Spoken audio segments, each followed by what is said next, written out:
ได้แล้วว่า10 โมงเลยทุกคน 10 โมง 10 โมงไหลเนาะ ได้10 โมงครับ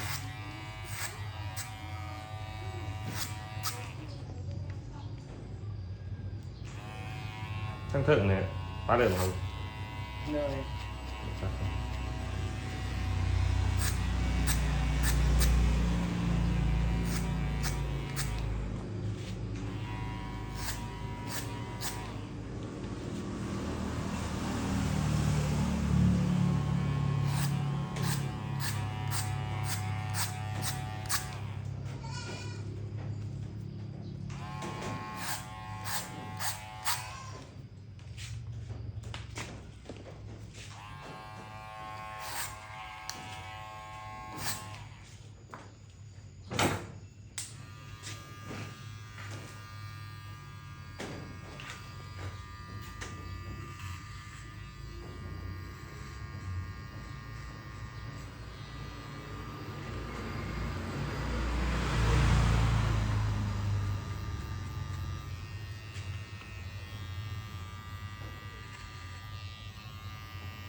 มาบวชเพื่อนหมาเนาะ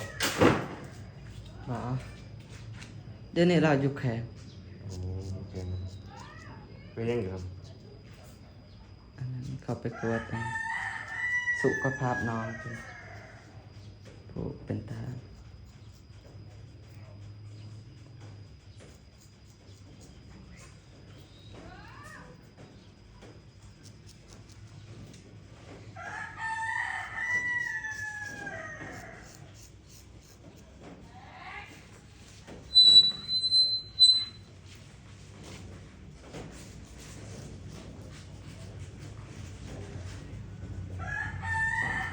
คุณต้องตรวจสุขภาพบ่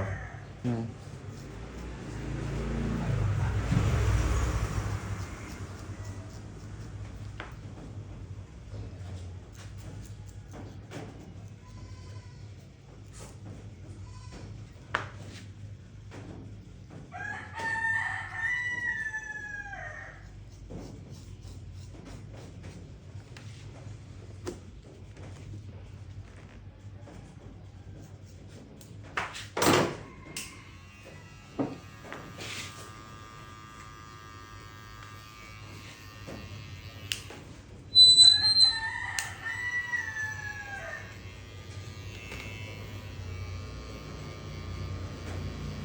ประมาณ10 นาที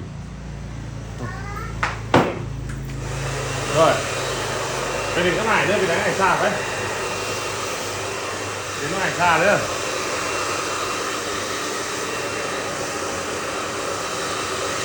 เรียนข้างในซ่าไว้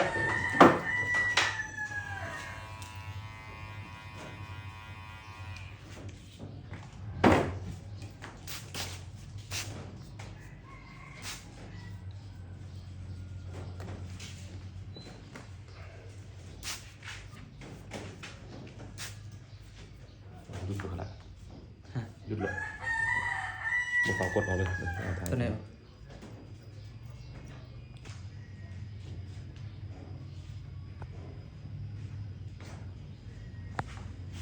ดึกเดา